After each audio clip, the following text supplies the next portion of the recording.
Aksi berani Ketua DPRD Oku Timur, bantu tangkap pencuri genset, ikut amankan pelaku. Aksi kejar-kejaran pencuri rumah warga berakhir dramatis di Desa Tebat Jaya, Kecamatan Buai Madang, Kabupaten Oku Timur, di mana seorang pelaku pembobolan rumah berhasil ditangkap warga bersama Ketua DPRD Oku Timur, Hermanto, Jumat tanggal 19 September tahun 2025.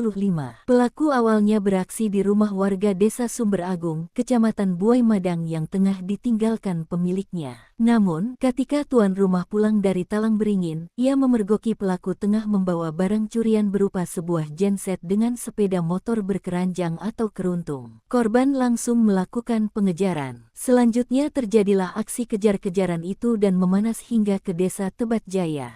Tepat di depan rumah Ketua DPRD Oku Timur Hermanto di Desa Tebat Jaya, keduanya sempat bersenggolan hingga korban terjatuh dari sepeda motor. Melihat kegaduhan itu, Hermanto bersama warga yang berada di sekitar lokasi ikut membantu melakukan pengejaran. Tak lama kemudian, pelaku berhasil ditangkap di Dusun 6 Desa Tebat Jaya. Ketegangan sempat terjadi karena warga yang geram hampir menghakimi pelaku. Namun, Hermanto turun tangan menenangkan massa. Ia meminta agar pelaku tetap diserahkan ke pihak kepolisian. Saya langsung meredam warga agar tidak main hakim sendiri. Syukurlah pelaku bisa diamankan dan diserahkan ke Polsek Buai Madang, kata Hermanto, Jumat tanggal 19 September tahun 2025.